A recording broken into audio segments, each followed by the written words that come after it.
Okay. Welcome to the Life Podcast with BFR, a space where we celebrate life, support families, and inspire our community to thrive. In today's episode, we're excited to introduce our RDMS sonographer, Haley Weldon. Welcome to the Life Podcast with BFR. We're so glad that you're with us today. Hey, Sarah. Hey, Tess. How are you? Good. I'm excited to be here. I'm excited about the topic of this episode, and also that we are, I think when this episode drops, we'll be really close to Mother's Day, and we, if you know anything about BFR, we are all about the mamas, and I just want to give a little shout out to the moms out there listening, and you are incredible. If nobody has told you today, you are incredible. You are raising little people, image bearers of God, Tiny humans, and the world could not survive without you. Yeah. And so thank you for what you do, and also shouting out to our moms who are in our program. They work so hard every day, and when they come into the center every week, they work so hard to be the best mom they can be. And Sarah, around Mother's Day, I also like to just love on women in general, because I believe that we're all mothering someone, even if we don't have biological children of our own. It's just in our nature as women, whether you're a teacher, a Sunday school teacher, or even just a volunteer somewhere, or just in your workplace, your family, your relatives. I mean, it's just in our nature as women to be nurturers, and we're all mothering. So shout out to all the ladies out there. Yeah, and like for me, I'm not a mom, but I have little nieces and nephews, and that I get to love on regularly, and so they love you. Thank you for saying that. Yeah, so good. Well, we're so excited to have our sweet and amazing Haley Weldon with us. Hey, y'all. Hi. Tell us a little bit about yourself. Yeah, speaking of mamas, I am a mom of two tiny little girl humans. They are adorable. They are. Oh my goodness. And How they old know are they? it. Yeah, big girl is 3. She just turned 3, Mary, in January. And then Addie will be 2 in May, which doesn't seem okay. Like she just got here. Yeah. How is she 2? Yeah, that's crazy. Her new favorite word is I don't want to. So we're already there. Here we are. Lovely. Very strong-willed little people that I love dearly. Love that. Yep. Married to my husband. We met at Berry College. And we've been almost married 8 years, which is awesome. Wow. I know. I also don't feel old enough to have 2 kids, be married that long, and drive a minivan. That does not compute in my brain. Get that minivan, it's just I tell people I feel like I am a 15-year-old driving my mom's car. When people look at me, I'm like, no, it's not mine. I promise. But it is. that was my first car. Yes, I had to. We called it the banana. It was a gold. Oh. No, ouch! Right? It was a gold Chrysler minivan. And when I turned 16 and didn't have a car yet, Your car. That was Yeah, it. that Maybe was I need it. to do that to torture my girls. Do I need to hold on to this girl? No, I don't recommend it. I learned to drive in a 15-passenger van. Oh, that's right. That- you have lots of siblings. I have lots of siblings, and You can drive anything now. I can. I would, that might also be a way to torture, but not because it probably gave me too much confidence. That's fair. And so I have a really hard time driving smaller cars. Now I drive a truck, but I want a big vehicle because I drive. What you're used to. And I'm a pretty defensive driver. I'm not crazy, but I'm a defensive driver. No, me too. I like the And use I'm of like, that word, get defensive. out. I'm like, get out of my way. No, You be- yeah. I learned to drive in between. So my mom growing up lived in Athens and my dad lived here in Dallas, Georgia. And I learned to drive on 75, 285, 85. So y'all don't mess with me on the interstate. Yeah. I would drive my dad around for hours going from, because he's a contractor and landscaping, hardscapes. And I would drive him from job site to job site all over Metro Atlanta. And so I'm with you. That's where I learned to drive. So. Don't mess. Get out of the way. Get out of my way. Probably why they don't want me driving a mobile unit. It's fine. Oh, you do a great job. So, Haley, you are an RDMS. So, tell us a little bit about that and your journey. Like, is that something you always wanted to do? And just tell us a little bit about that. That's a great question. So RDMS, because everyone always looks at me like, what does that mean? It's a registered medical diagnostic sonographer, or did I get that wrong? I got that wrong. No, you didn't. Yes, I did. Registered diagnostic medical sonographer. Wow. Just, It's okay. We can edit that out. The ultrasound tech is way easier. No, it's not something I even knew existed, truly. I went to Barry. I actually always growing up was drawn to the medical field. And when I got to Barry, I entered into their like pre-nursing track because I was there when they started the nursing program.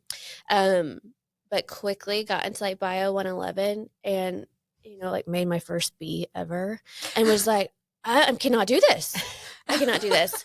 And so I just did a lot of self-exploring, as we do in college, and changed my major about 5 times.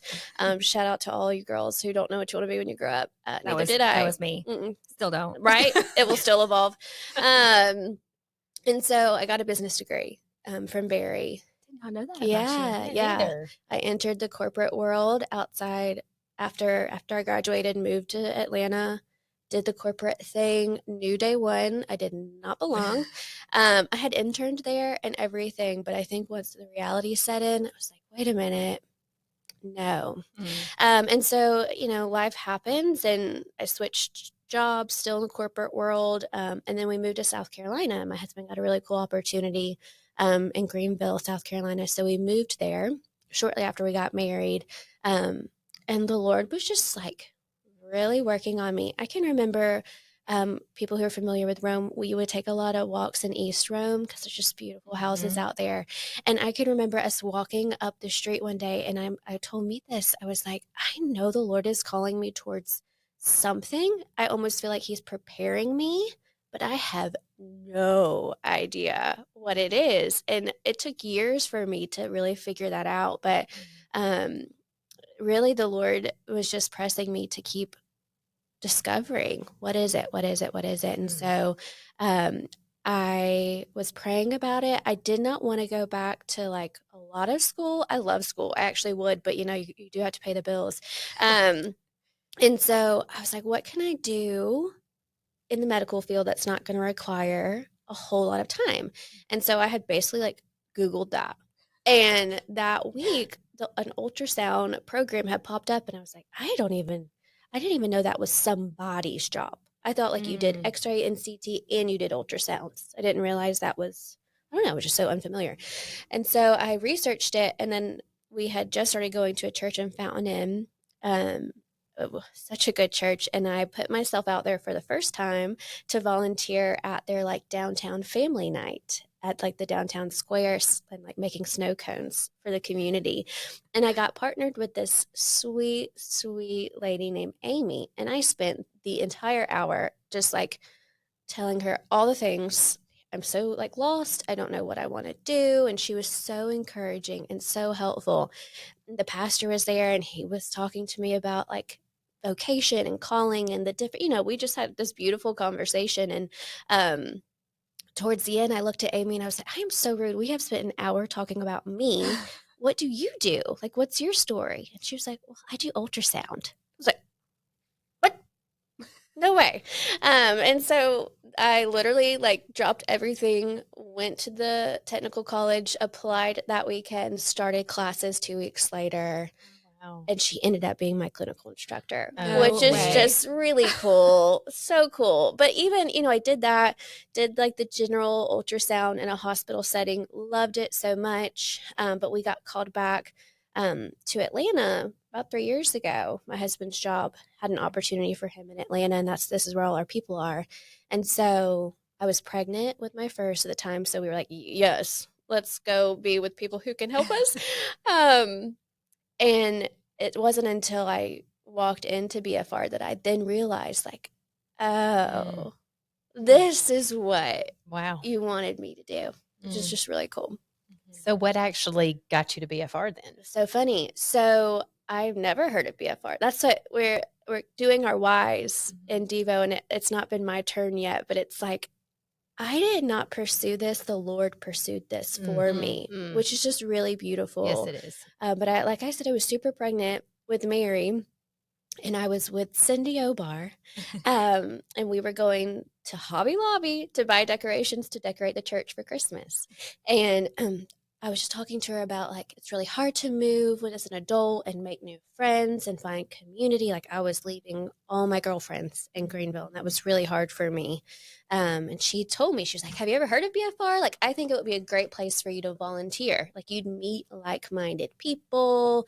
It's a great community of women. You should look into it. And I am literally like 32, 33 weeks pregnant. And I'm like, okay, maybe later.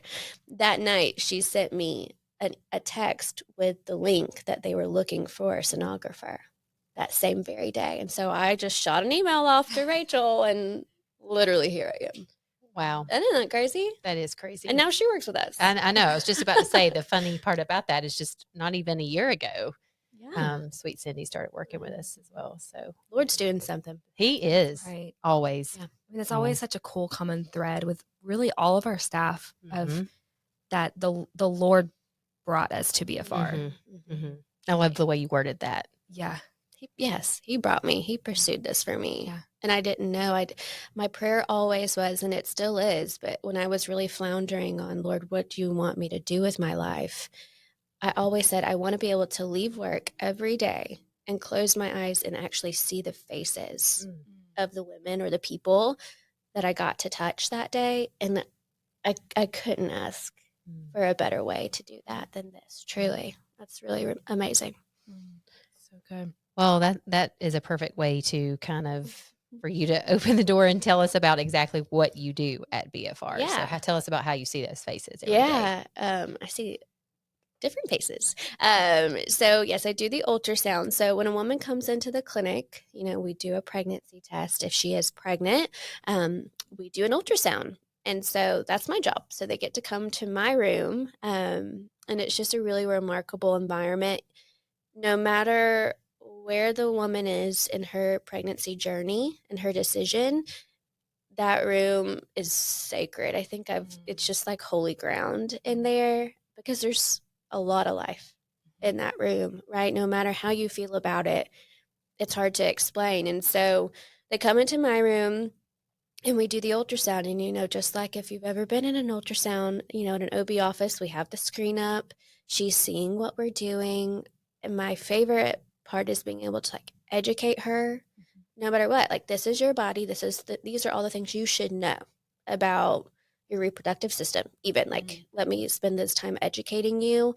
I get to love her really well and empower her in a big way that not that other ultrasound techs don't want to, they just don't get to. They don't get to have that privilege to really speak into a woman and educate her, because they're either having to hurry because they got 15 women on the schedule for the day, or they just work for a doctor who prohibits her from doing that.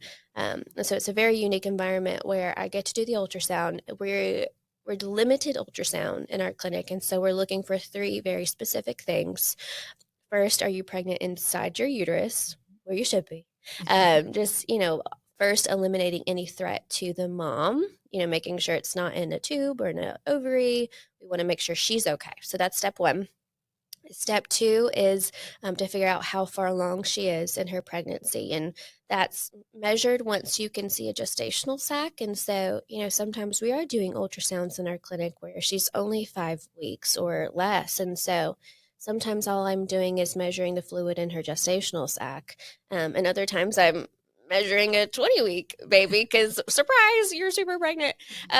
Or she just has not had access to care until now. And so what we get to do looks very different, but telling her how far along she is our second goal. And then our third goal is, if she's 6 weeks or more, is measuring that heartbeat and letting her know, you have a viable pregnancy. You only can determine viable pregnancy once you see a heartbeat, right? And so until I can say, yes, you're pregnant inside your uterus, this is how far along you are, and you do have a heartbeat, I can't really confirm your pregnancy until then. And so there are situations where you're coming back to me a couple of times just to keep watching for growth and making sure that, you're growing the way that you should be. And I might be jumping ahead, but even in times where a woman is leaning towards having an abortion, it's so important for her to know, yes, you have a heartbeat or at least a pregnancy that looks viable, right? So around 5 weeks, you're not seeing a heartbeat, but you are seeing a yolk sac and you are seeing a tiny fetal pole for the medical terminology. And that is proof that, okay, you have a viable pregnancy. And so that's really important because you would never want to put yourself, no matter what it is, through a medical procedure that you don't need to have. Right. Right. And so 1 in 4 pregnancies end in miscarriage. A lot of us are very familiar with that sad truth. And so that's still the case, even if you're not wanting to be pregnant. Right. And so making sure that you have to have an abortion before running to the abortion clinic when you don't even need one. And we have had situations, multiple, where we got to walk beside them as they were miscarrying rather than going through a DNC or taking the abortion medication, which is so hard on your system. And so that is even a great way for us to love her and reach her, even when she's not choosing life, even when she feels back up against the wall and she's choosing abortion. That's a way where we get to say, okay, well, we can't, save this little life, but we can love the mom. Yeah. And what can we provide her? And that's just making sure she is okay. And she has all the tools, all the education, all the knowledge that we can give her to move forward. Yeah. We use the word inform your decision a lot. And I love that because you're really speaking to that. You're giving her all of the information that she needs in that service to then make a decision, what that might look like. And within that comes, depending on how far along she is, it's different risks, it's different procedures, it's different, there's so much that can go into that decision-making process after those 3 things that you just talked about. Well, Haley, we have been talking about, like in our previous episode, we called it How Do We Reach Her? And we talked to Naomi a lot about that, like things we do in the clinic to reach that abortion-minded, abortion-vulnerable woman so that we can serve her well. And I want you to share, and you've done that a little bit already, but can you share a little bit more about how BFR offering ultrasounds, how do those ultrasounds reach her? And I want to kick it off by sharing something that is really powerful. In a 2024 report from Heartbeat International, it shows that 80% of women that are considering an abortion choose life after seeing that ultrasound, which, okay, if you're like me listening to podcasts, when I hear things like that, I have to hit the rewind button for the 10-second. Rewind it, Tess, say it again. Yeah, I'm going to say it again for you guys so you don't have to hit that button. But, so statistics show that 80% of women considering abortion choose life after seeing an ultrasound, which I've said it before, numbers don't lie. That is a big number. Staggering. And yes, it is staggering. And what a privilege it is for us to have you on staff. Thank you so much for what you do. Like it makes me get weepy. But would you like to share a little bit more about your experiences in getting to watch those ultrasounds reach that abortion-minded? And that doesn't surprise me at all. Yeah. It's amazing, but it doesn't surprise me. So, a lot of times a woman who is abortion vulnerable is just shook by the idea that she's pregnant. She was not intending to be pregnant, no matter her circumstance. This was not the plan. This was not the time, which, so many of us can relate to. But just even breaking down that barrier of like, it's no longer just this idea in your head or this line on a pregnancy test. This is your body, and there's somebody else's body in your body. And that is just surreal, to really get to experience. And having the gift of the ultrasound machine that we have a really nice quality machine. And so being able to show that woman that like, no, this is real. And I know this isn't the right time. I know that this is hard. And I think that's what people need to know. It's these women who are considering abortion are not bad. Right. They're good. Oftentimes, they are some of the strongest moms I know because they're considering it because they're already having to take care of other little tiny humans. Right. And so when they think about, I'm already struggling to provide for them, I'm doing this on my own, or, we have all these family issues or whatever, this world is crazy. We all got stuff. So imagine doing that with several children and no support. And now, oh my goodness, I'm pregnant. That ultrasound room is that pause of like, okay, crud, but it's happening. It's here. And so getting to see it, getting to have that moment to realize, especially for those women who have babies already, that like you've seen that and you've seen that tiny little person grow into that crazy toddler or that teenager or whoever they are. I really think it helps connect. Biologically, we're designed to carry those little people. And so I think when they see it on the screen, it's like, oh, okay. And sometimes it's not an instant, but it is part of her process of like you were saying, it's an informed decision. So it's like, all right, now I have all this information. What am I going to do with it? And getting to be in that moment, the amount of tears in that room is unbelievable. Happy, sad, terrified, dad's crying. It is just a beautiful space. And it rarely, and I want people to hear that, rarely is there a woman in there considering an abortion, seeing a baby really, I try not to use that term, but I guess I can here, on the screen. Is she like, nope, don't even want to see it? That's not the truth. The woman who's considering abortion is weepy over this choice. And I really want people to know that. I really want people to have just grace in their heart to come around them and say, we love you. We see you. We want to touch you. And so that ultrasound just being a free service of like, we're just going to prepare you. We're going to give you all the information.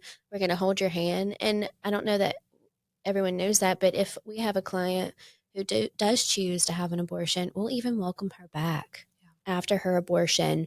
A few weeks, we usually say between 3 and 6 weeks after her abortion, come back and we can do another ultrasound just to make sure that you're okay. Yeah. And it gives us a chance to just love her and see her and make her feel cared for. And I think that's so much what our world misses. And even in this movement, like the woman needs to know we care about her. Yeah. Right. And I think this tool is so cool. And I've told so many people and my friends, like, I wish I could start even just some education on just the science of it. For me, I'm a very logic-minded person. I'm not emotionally driven. I'm like a facts-driven person. And so no matter what you believe, no matter what convictions you have, no matter if you believe there's a God or you do not, science is science. And so being able to just explain fetal development can't really argue with it. Like biologists around the world confirm life begins at conception. That is a unique human that will never, ever, never be created again from that very moment. And so being able just to explain that to someone breaks down that wall of like, oh, well, this is just what I believe. No, this is science. And let me show you why. So, yeah. Wow. That'll preach right there. Yes, it will. Sarah and Haley, you both know this. I think that I'm all about the stories. And one of the stories that I recall, I know you have so many, but one of the ones that I recall that just was really impactful for me, seeing this statistic play out, was an abortion-minded, abortion-vulnerable client that we saw, and that she came in and had the ultrasound to follow it, just normal process with you guys. And then you guys saw that she was actually pregnant with twins. What a day. And you probably could share a whole lot about that. But the version of it that I was told, that was shared with me, was that when she saw that she was pregnant with twins, that she looked up to the advocate that was just there to encourage her, the volunteer that was there to encourage her. just throughout that appointment, she looked up at her and said, well, I think that that's a sign that I'm not supposed to go through with this abortion. And anyway, I mean, just it was an incredible day for y'all that day. Speaking of signs, that same woman, and I'll never forget her. Not only was it like a sign because of the twins, but literally her yolk sacs, education moment, the yolk sac is what grows a baby before the placenta does. When you have twins, there's 2 yolk sacs because they both have to have their own. And they were touching and they were making an infinity sign. Oh, wow. I will never not word. see that in my head. I will chills never. all over my body. I did not know that part of the Literally, story. we have pictures of it. They're just sitting there touching so beautifully. It was jaw-dropping experience, truly. Wow. And she also looked up at the advocate and said, I'm going to church with you, girl. I'll never forget it. Wow. Well, I feel like that really answers that question about how ultrasounds reach her. I mean, that's pretty amazing. And we see that true in our own stats within our center of we serve roughly, I think it's 90% of our clients fall into, or 90% of our pregnant clients would fall into the category of abortion vulnerable or abortion minded. So Naomi shared with us what those factors look like. It's the 5 main factors that push a woman towards the choice of abortion. So she meets at least one of those. Normally there's more than one, but at least one. And 84% of that 90% choose life. And that is staggeringly high, especially when you look at, I think the national average is in the 50%, I think. I can't remember the number off the top of my head, but I mean, so numbers don't lie. No, they don't. And the love and the care and the intentionality that you guys have with that woman and then providing her that service of the ultrasound. Right. She chooses life for her baby. And well, wow. and it's such a bigger, it's so big because I think what we do at BFR so well is it's not, hey, wow, this is a life. Keep your baby. We love you. We want to empower you to do that. But also let us walk with you through this journey, through 2 years of your baby's life. It's not a like, now go. Yeah. See you later. Yeah. It's a like, you feel so loved and you feel welcome and secure here. Let us keep doing that for you. And, Tanya coming in the room and being like, you need housing? You need to get on WIC or you're having a hard time finding a job.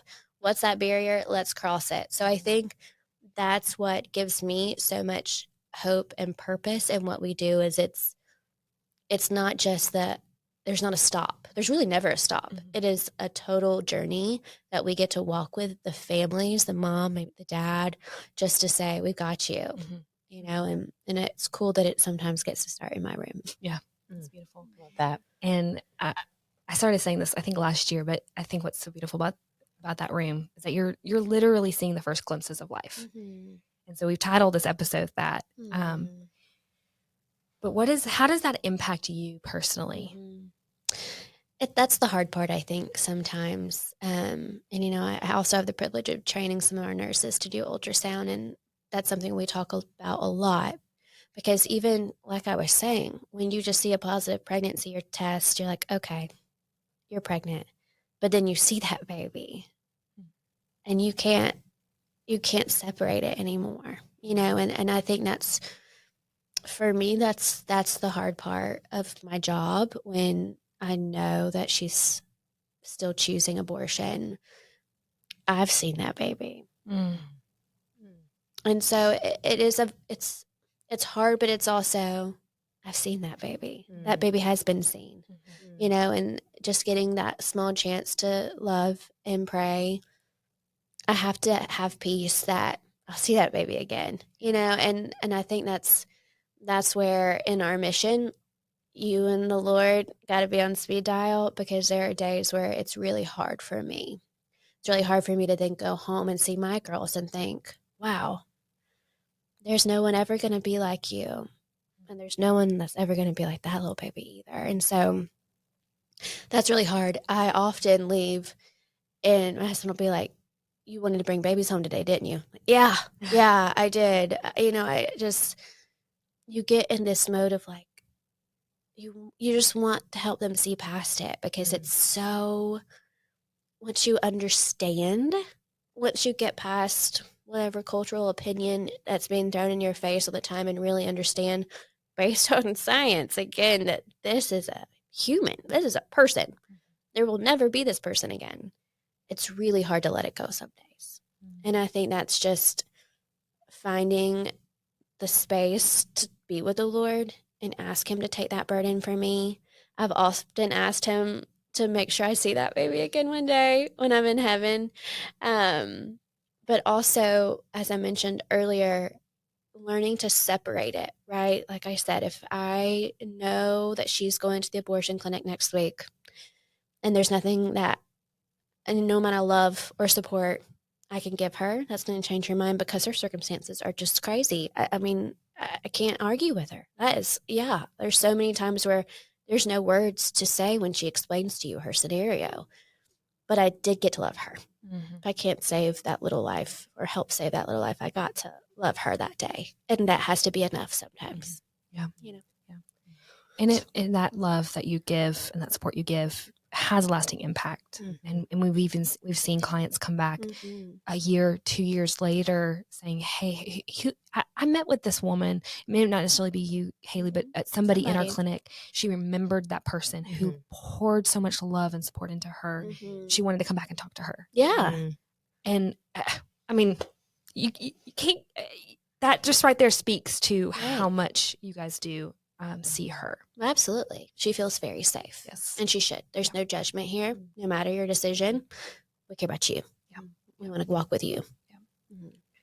Yeah. And I think there's a little bit of a call to action for our community in what you were just sharing of to pray for our staff. Yeah. Specifically, I mean, all of our staff. Yeah. But especially our clinical staff. Yeah. Because it is hard. There are days where it's really hard. Yeah. I was just about to say that. I mean, I thank you for sharing the weight of that. I mean, you know, they can't see the tears that we're seeing in your eyes right now, but I don't know that our community understands, you know, the weight that our nurses feel as they're walking alongside these clients. And I appreciate that, because you are feeling it with her. You truly are, as you've already said, walking with her. And so it's impossible not to feel that weight, that grief, that hard. We see people with circumstances that are beyond anything you could imagine at times. And the weight of all that is just a lot. And so we appreciate those prayers. Our community may not realize that that's a way they could be praying for our staff, and especially our nurses, like you said, Sarah. Yeah. Yes, Yeah. agreed. Yeah. So is there anything else that you would love for our community to know about what you do or about what we do in the clinic? Or if there's any encouragement that you want to give to somebody, or how somebody could get involved? I mean, I know we just shared about prayer, but yeah, I think prayer for sure. I think I have such a soft heart for the young girls like myself who feel floundering, who feel like, what can I do, God? I can remember asking God, like, you know, that, like, send me, I'll go. Just tell me where to go, you know, like, just send me, Lord. And I think my encouragement is to them, you know, just the young girls, the young women who are in pursuit, maybe feel like they don't have it all figured out. Me neither. Keep at it. Keep pursuing. There is something that the Lord wants you to do, and it may not even be on your radar, because this was not on my radar.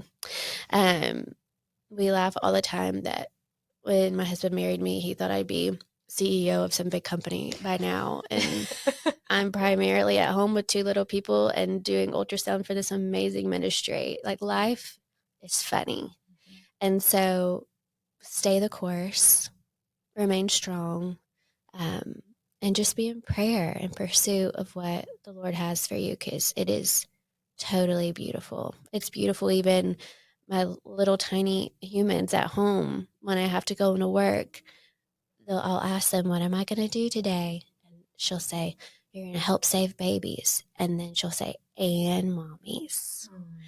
And even that legacy, right? Like, you have no idea what's coming for you. So get ready and be in prayer, I think would be my last 2 cents. That's so good. Thank you so much, Haley.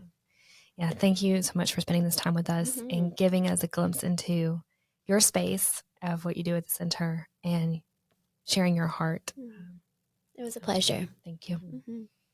Thanks for listening, everybody, and we'll catch you next time.